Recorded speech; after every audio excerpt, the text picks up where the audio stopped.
We live in a world that screams. The ads scream.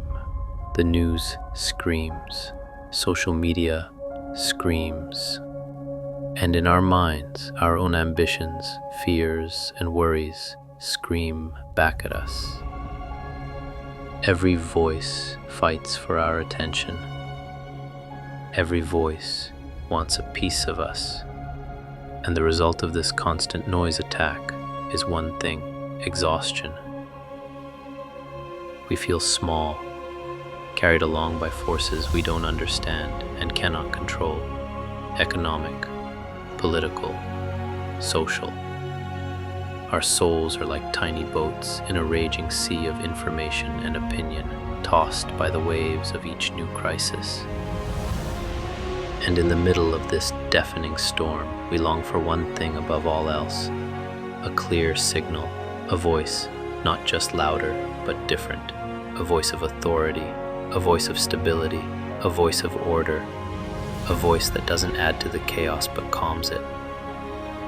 Thousands of years ago, a poet and king, standing before a storm, wrote about this very voice.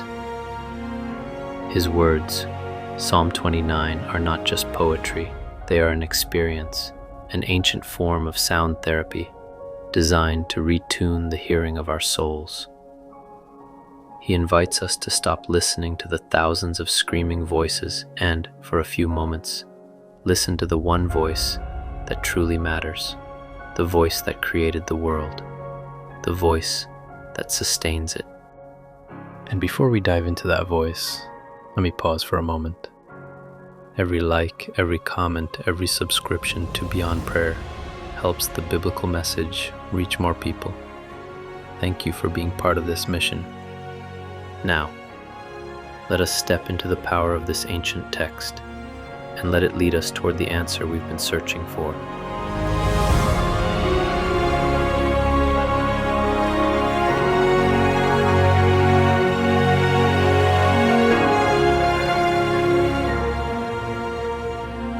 Ascribe to the Lord, you heavenly beings.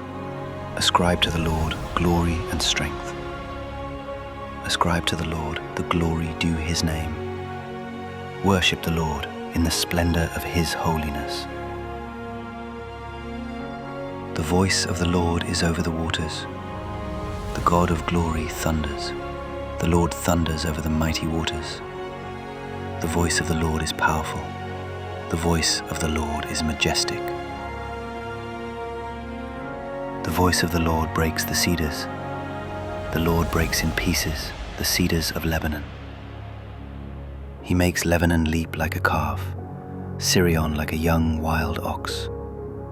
The voice of the Lord strikes with flashes of lightning. The voice of the Lord shakes the desert. The Lord shakes the desert of Kadesh. The voice of the Lord twists the oaks and strips the forests bare. And in his temple all cry, glory. The Lord sits enthroned over the flood. The Lord is enthroned as king forever.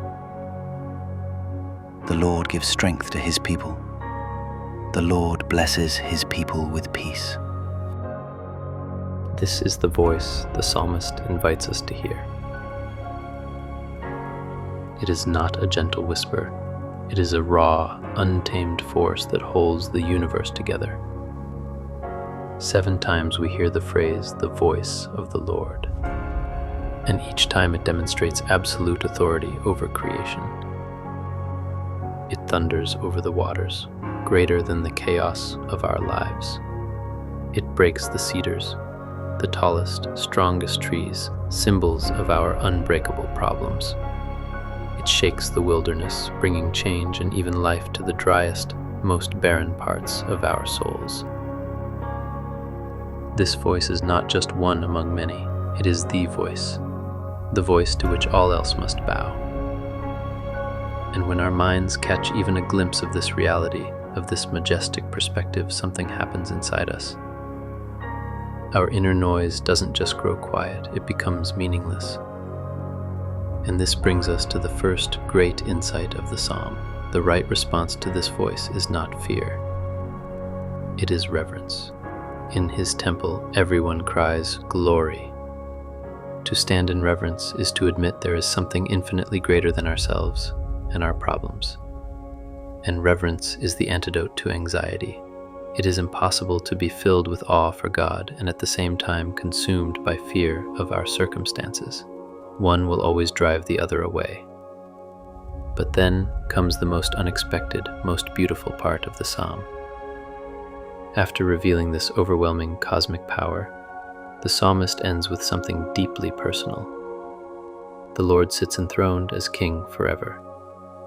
That means this power is not random, it is not chaotic, it is under the control of a sovereign, wise, and good king. The storm has a purpose. And then comes the closing promise that changes everything. The Lord gives strength to his people. The Lord blesses his people with peace. This is the paradox that heals the soul. The very power that can shatter mountains is not turned against us. It is given to us as inner strength. The same authority that calms the flood is not meant to crush us. It is offered to us as inner peace. Peace is not the absence of storms. Peace is the presence of the King of the storm in your heart. Strength is not controlling the waves. Strength is knowing you're in the boat with the one who made them. So the invitation of this psalm is simple. When the voices of the world become overwhelming, stop, step outside, look at the sky, feel the wind, and remember the true voice. Tune the ear of your soul to him, because in his mighty voice we hear not only the glory of the universe, but also the surprising stillness of our own peace. And this is our shared cause on this channel, to take these ancient words and turn them into light, available for everyone. We are just the instruments. The message belongs to all of us. And if this mission resonates with you, if you'd like to play a more active role in spreading God's word, your support on Patreon is what makes it possible. Thank you for standing with us in this important mission.